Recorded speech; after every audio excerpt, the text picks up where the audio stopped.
What if the biggest obstacle to your success isn't failure, but the people you keep telling about your dreams? You sit across from a friend at dinner, excitement bubbling up inside you. You finally figured out what you want to do with your life. You're going to start that business, write that book, transform your health. And before you can stop yourself, the words spill out. They smile, they nod, they say something encouraging. And in that moment, something shifts inside you. It feels like you've already accomplished something. The tension that was driving you forward suddenly loosens, and you don't realize it yet, but you just made it statistically less likely that you'll ever do the thing you just announced. This is not another motivational speech about the power of secrecy. It is a roadmap to understanding why your brain betrays you the moment you speak your goals aloud, and how to rewire this deeply human tendency.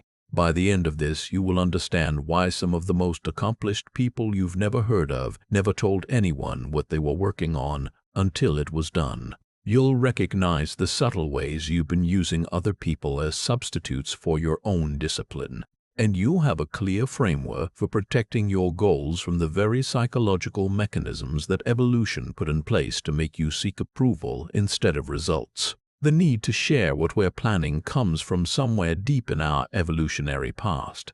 Humans survived by being part of a group. Standing out was dangerous. Having goals that differed from the tribe was risky, so we developed a built-in reward system for getting social approval. When you tell someone your goal and they respond positively, your brain releases dopamine. You feel good. You feel validated. You feel like you belong. But here's what most people never notice. That dopamine hit is almost identical to the feeling of actually accomplishing something. Your brain doesn't perfectly distinguish between the social reward of announcing an intention and the intrinsic reward of doing the work. And once you've felt that validation, the urgency to actually do the thing diminishes. Not because you're lazy, not because you lack discipline, but because your brain has already registered a win. Think about the last time you told someone about a diet you were starting. The moment they said, "That's great, you can do it," something relaxed inside you. Maybe you even felt a little proud. And then, maybe later that night, you found yourself eating something that wasn't on the plan, not because you decided to quit, but because the emotional fuel that was supposed to drive your behavior had already been spent. And this changes everything about how we should think about motivation. We've been taught that sharing goals creates accountability, that telling people what you're going to do makes you more likely to do it because you don't want to look like a failure. But the research tells a different story. And more importantly, if you're honest with your own experience, you already know this. How many times have you announced something with great fanfare only to quietly abandon it weeks later? How many New Year's resolutions have you broadcasted to anyone who would listen? The uncomfortable truth is that we don't share our goals because we're committed to achieving them. We share them because we're committed to being seen as the kind of person who has goals. The identity feels good. The announcement feels like progress. And the actual work feels increasingly optional. Now something uncomfortable happens. When you tell someone your goal, you also hand them a piece of your motivation. Not intentionally, not consciously, but psychologically. Because now part of why you would do the work is to prove something to them. And the moment your motivation becomes partially external, it becomes fragile. It becomes fragile. It depends on their continued interest, their continued approval, their continued belief in you. But they have their own life, their own goals, their own problems. Within days, sometimes hours, they've forgotten what you told them. And now you're left with a goal that was partially fueled by their imaginary attention. And that fuel runs out quickly. Very few people realize this. The people who seem to accomplish the most in life often talk the least about what they're doing. Not because they're secretive, not because they're antisocial, but because they've learned, often through painful experience, that talking about intentions creates a phantom sense of progress that replaces actual progress. I knew someone who spent 2 years telling everyone he knew that he was writing a novel. He had the idea, he had the outline, he had the passion, and every few weeks he'd update people on his progress, how many chapters he'd planned, what the themes were, which authors inspired him. People admired his ambition. They told him he was talented. They said they couldn't wait to read it. 2 years later, he had written perhaps 30 pages, not because he wasn't capable, not because he didn't have time, but because he had already received so much of the reward for writing a novel without actually writing one. He had the identity of a novelist without the novel, and the gap between who he appeared to be and what he had actually done became a source of quiet shame that made it harder and harder to sit down and write. The next part is difficult to accept when you share a goal before you've achieved it. You're not just risking your motivation. You're creating a version of yourself that doesn't exist yet, and maintaining that false version becomes its own kind of work that drains energy from the actual goal. Think about what happens when you tell someone you're starting a business. Immediately, you become a business owner in their eyes. And in some small way, in your own eyes too. You start thinking about the business in terms of how it looks to others. What would potential customers think? What would investors think? What would your family think if it failed? The goal, which started as something personal and meaningful, becomes a performance, and performances are exhausting. This is where the real problem begins. We don't just share goals once, we share them repeatedly. We update people, we post about our progress, we seek validation at every stage, and each time we do, we're reinforcing an identity based on intention rather than action. We become someone who is working on something rather than someone who has done something. The psychology behind this is fascinating in a painful way. We all have a deep need to be seen as competent, as ambitious, as moving forward in life. And sharing our goals is one of the easiest ways to create that perception. It costs nothing to announce an intention. It costs everything to actually follow through. And most of us, when given a choice between the cheap feeling of being seen as ambitious and the expensive reality of doing the work, will unconsciously choose the former. But here is what makes this so insidious. We don't realize we're making this choice. We genuinely believe we're sharing because we're excited, because we want support, because accountability helps. These feel like noble reasons.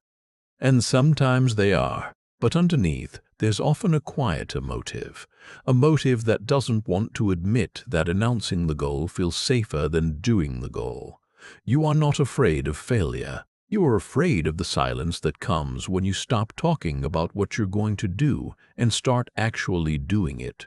The silence where there's no one to impress, no one to validate your direction, no one to confirm that you're on the right path, just you and the work. And the work doesn't care about your intentions, it only responds to your effort. This reframing is essential. Most advice about goal setting focuses on technique, how to make your goals specific, how to break them into smaller steps, how to track your progress. All of this can be useful, but it misses the deeper issue. The issue isn't how you structure your goals. The issue is how you relate to the social world around your goals. There's a reason monks go into isolation to pursue spiritual goals. There's a reason artists retreat to cabins in the woods. There's a reason serious athletes don't spend their training time discussing their training. It's not that other people are bad. It's that the presence of other people, and especially the act of communicating with them about your aspirations, fundamentally changes your relationship to those aspirations. When you're alone with your goal, it's just you and the work. The motivation has to come from inside. The reward has to come from the work itself. There's nowhere to hide, no one to perform for. No one to give you the feeling of progress except yourself through actual progress. This is uncomfortable. It's uncomfortable because it forces you to confront the possibility that you don't want the goal as much as you thought, that you wanted the idea of the goal more than the reality of pursuing it, that you wanted to be seen as someone who does difficult things more than you wanted to actually do difficult things. But this discomfort is also liberating, because once you see this clearly, you can make a different choice. You can choose to pursue goals that you genuinely want to do, regardless of whether anyone else knows about them. You can develop a relationship with your own ambition that doesn't require an audience. The problem was never other people. It was the version of yourself that depended on them. Think about the goals you've actually achieved in your life. The ones that mattered. The ones that changed something real. How many of them did you announce to everyone before you started? How many of them did you pursue in silence, only sharing the results once they were undeniable? For most people, there's a clear pattern. The goals that got talked about the most were often the ones that fizzled out. The goals that were kept private were often the ones that got accomplished, not because secrecy has magic powers, but because secrecy forces you to confront what you actually want versus what you want to be seen wanting. There's a particular kind of person who seems immune to this trap. They might mention what they're working on if you ask directly, but they never volunteer it. They never build an identity around their intentions. They just do the work. And then one day, they have something to show for it. These people often seem mysterious. Others might perceive them as private or even guarded. But if you look closely, there's nothing defensive about their silence. They're not hiding. They're just not performing. They've learned that the energy they might spend managing other people's perceptions is better spent on the work itself. This isn't about being antisocial. It's about being strategic with your psychological resources. Every time you talk about a goal, you're spending something. You're spending the tension that drives action. You're spending the uncertainty that keeps you focused. You're spending the privacy that allows you to fail and adjust without an audience. And here's something that most people never consider. When you share a goal, you also share the right to have an opinion about your progress. You invite people to ask you about it, to judge how it's going, to offer unsolicited advice, to implicitly evaluate whether you're doing enough. And even if they never say anything critical, you feel their potential judgment. You feel the weight of their expectations, real or imagined. This weight doesn't help you. It doesn't make you more disciplined. It makes you more anxious. It makes you more likely to avoid the work because the work has become entangled with social pressure. What started as something you wanted to do for yourself has become something you're doing partly for others, and that changes everything. Now let's go deeper into what actually happens in your brain when you share a goal. There's a phenomenon in psychology called social reality. When you declare an intention to others, it becomes socially real. It exists in the minds of the people you told. And because humans are profoundly social creatures, something existing in the minds of others feels almost as real as something existing in physical reality. This is why it feels like you've made progress when you announce a goal. In a sense, you have. You've made social progress. You moved the goal from being just an idea in your head to being a shared understanding between you and others. The problem is that social progress is not the same as actual progress, but your brain doesn't always distinguish between the two. There was a study done years ago where participants were asked to write down a goal they intended to accomplish. Half of them kept their goal private. The other half shared their goal with the experimenter, who acknowledged it positively. Then all participants were given 45 minutes to work on their goal. The ones who kept their goal private worked for the full 45 minutes on average. The ones who shared their goal stopped working after an average of 33 minutes. They felt they were closer to their goal just by having announced it. The social acknowledgement had substituted for actual effort. This isn't just an interesting psychological quirk. It's a fundamental feature of how human motivation works. We are wired to conserve energy, we are wired to seek social approval, and we are wired to confuse social reality with actual reality. These tendencies served us well in an evolutionary environment where belonging to the tribe was more important than individual achievement. But they work against us in a modern environment where personal achievement often requires going against the grain, pursuing unique goals, and maintaining focus over long periods without immediate social reward. Understanding this doesn't mean you should never tell anyone what you're working on. There are times when sharing is necessary, when you need specific help, when you need to coordinate with others, when the goal inherently requires collaboration. But these situations are rarer than we pretend. Most of the time, we share not because we need to, but because we want to, and this wanting to is worth examining. What exactly are you hoping to get when you tell someone your goal? If you're honest, you might notice some of these desires. You want them to think well of you. You want them to see you as ambitious. You want to feel less alone in your pursuit.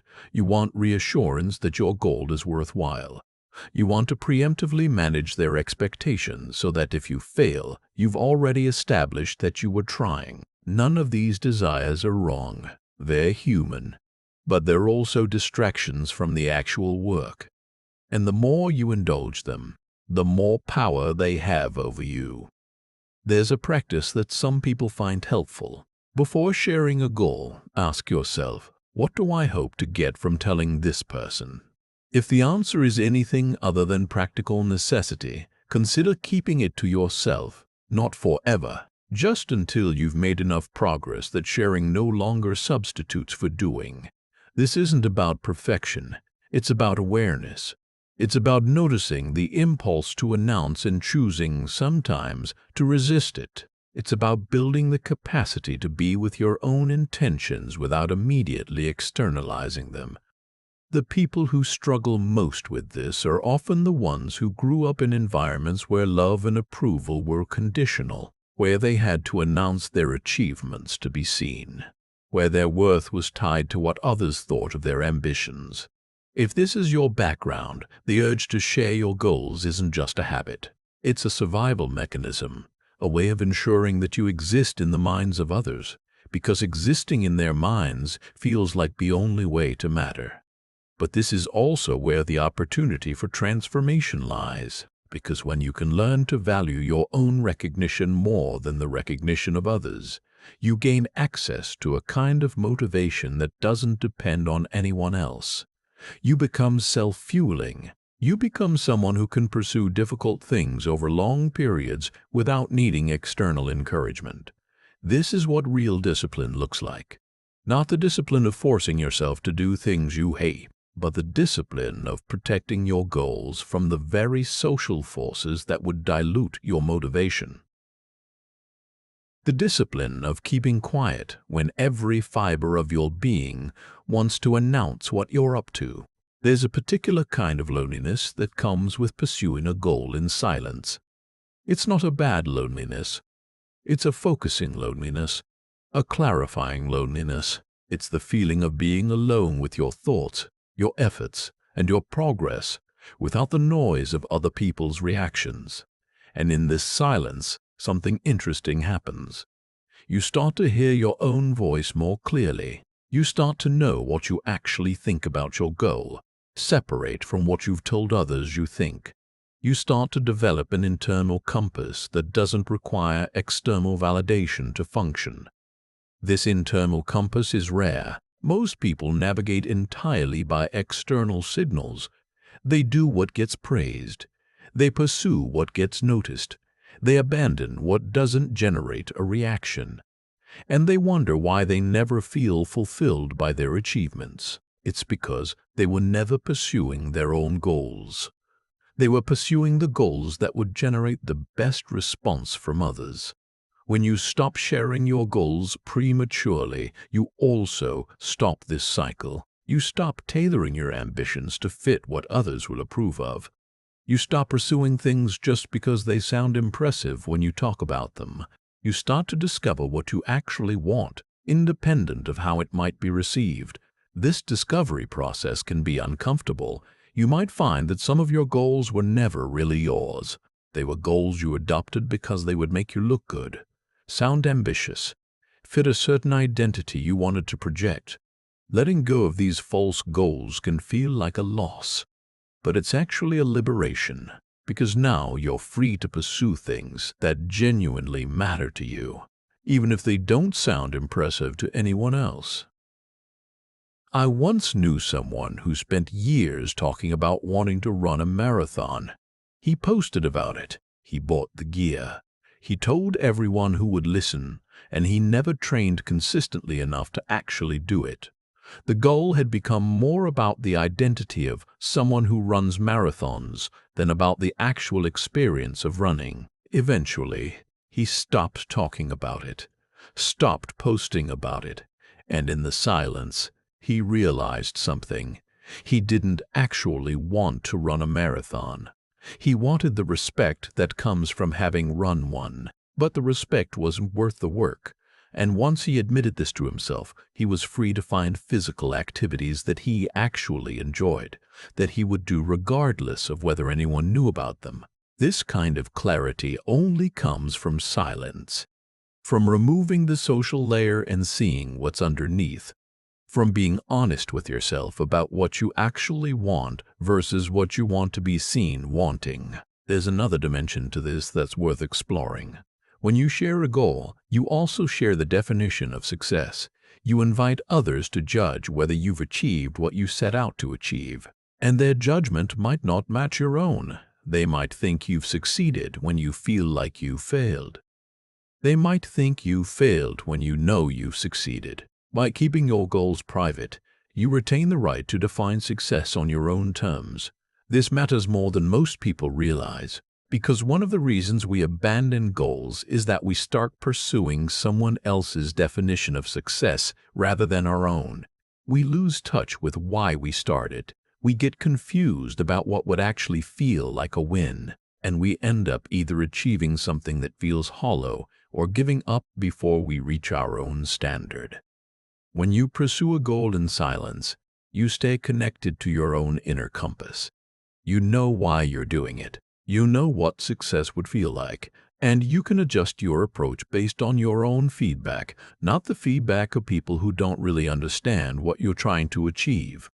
This is particularly important for creative goals, for artistic pursuits, for anything where the value isn't easily quantifiable. The moment you share these kinds of goals, people will have opinions about how you should do them, what they should look like, what counts as success. And even if you try to ignore these opinions, they seep in.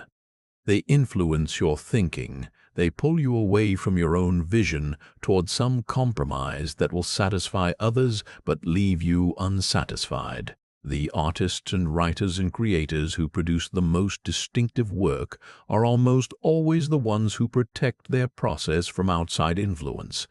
They don't share early drafts. They don't ask for opinions before they've figured out what they think.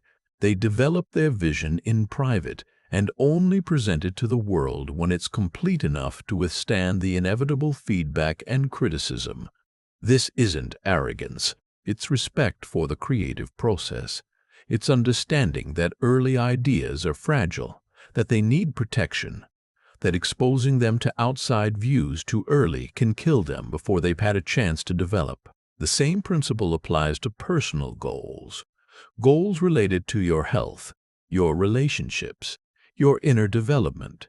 These are fragile in their early stages.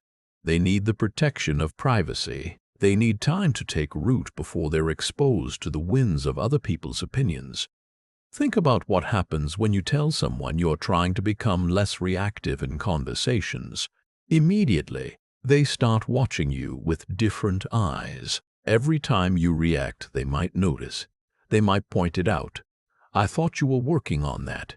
What started as a personal experiment in self-awareness has become a performance that's being judged. And now your motivation has shifted. You're not trying to become less reactive because you value calmness. You're trying to become less reactive to avoid being called out. These are different motivations with different results. The first motivation might lead to genuine change. The second leads to suppression. You'll still feel reactive inside. You'll just hide it better. And the tension between your inner experience and outer performance will create its own problems. This is the hidden cost of sharing personal goals. It turns internal development into external performance. It shifts your attention from how you feel to how you appear. And it subtly corrupts the very process you're trying to engage in. Now, there are exceptions to everything I've been saying. There are people who thrive on accountability, who find that sharing their goals makes them more likely to follow through. If you're one of these people, you already know it. You've experienced it consistently.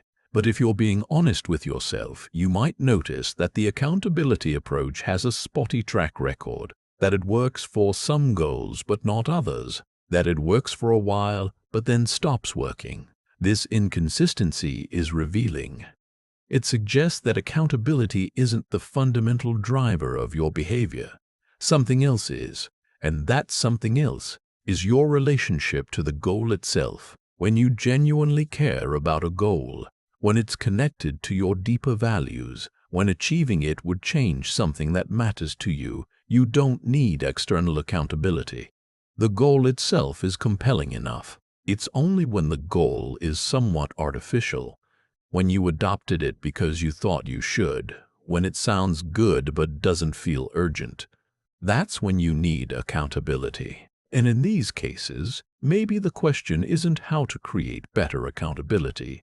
Maybe the question is whether this is a goal worth pursuing at all. The goals that get accomplished without being announced are almost always the goals that matter most. They're connected to something deep.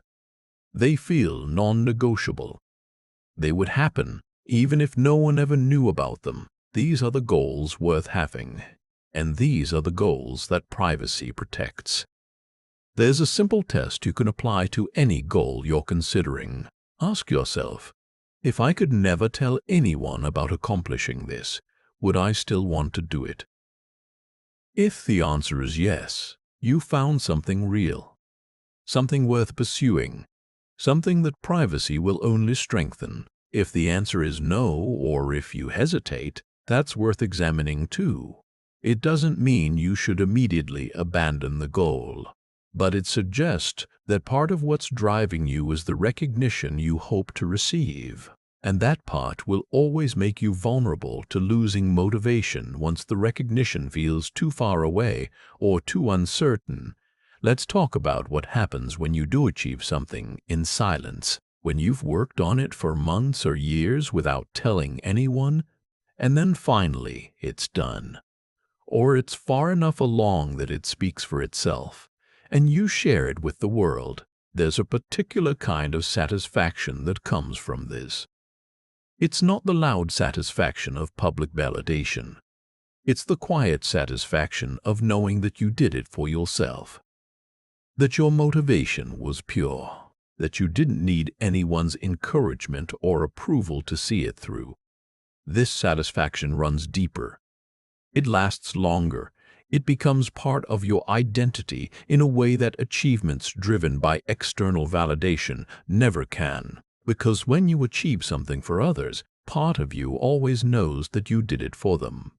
There's a hollowness underneath the accomplishment, a sense that it wasn't really yours. But when you achieve something in silence for yourself, it becomes undeniably yours. You own it completely. And no one can ever take that away from you. This ownership changes you. It builds a kind of confidence that doesn't depend on continued external validation. It teaches you that you can trust yourself, that you can follow through, that you don't need an audience to do difficult things. And this confidence then feeds into future goals, making you more likely to pursue them with the same silent determination. It's a positive cycle. But it starts with the difficult decision to keep quiet, to resist the urge to announce, to sit with the discomfort of having intentions that no one else knows about, and to let that discomfort be the fuel that drives you forward.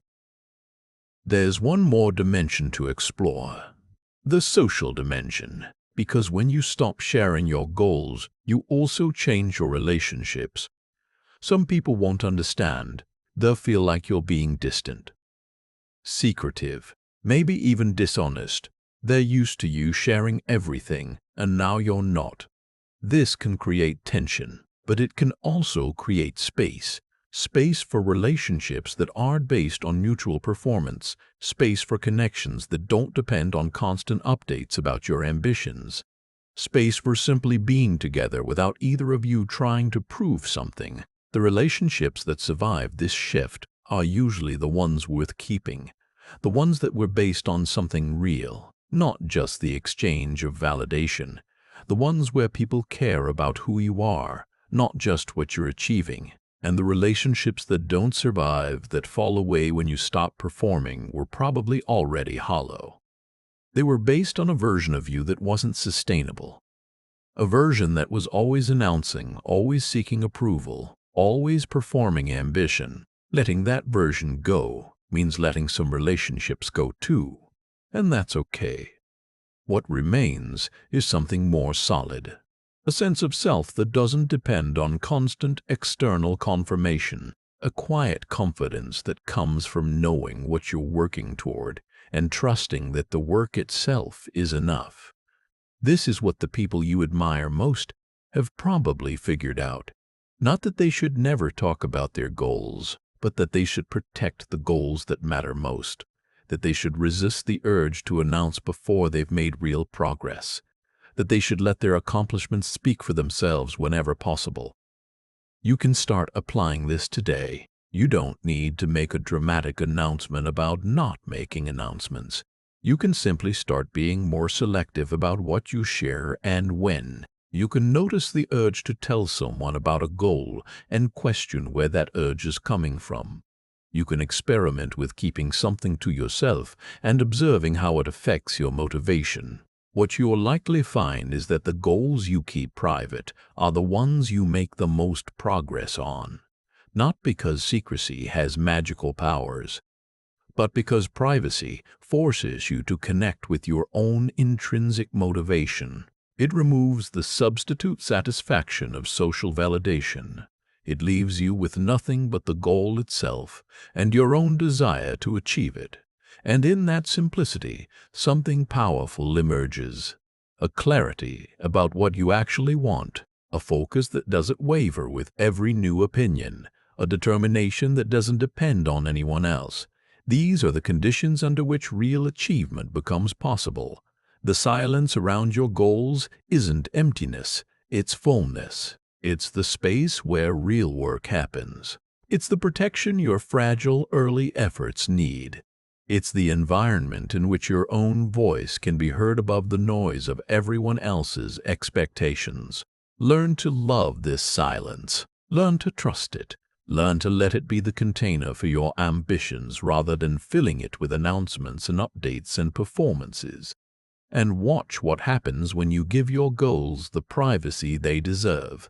They grow, they develop, they become real, not in the social sense, not in the performative sense, but in the only sense that ultimately matters, the sense that you can feel in your own bones, the sense that no one can take away from you, the sense that comes from knowing you did the work for yourself, by yourself, and that the result belongs to you completely. This is what it means to stop telling people your goals. Not to become isolated or secretive, but to become someone whose achievements are real rather than performed. Someone whose ambitions are genuine rather than adopted. Someone whose confidence comes from within rather than from without. The world has enough people announcing what they're going to do. It could use more people quietly doing it.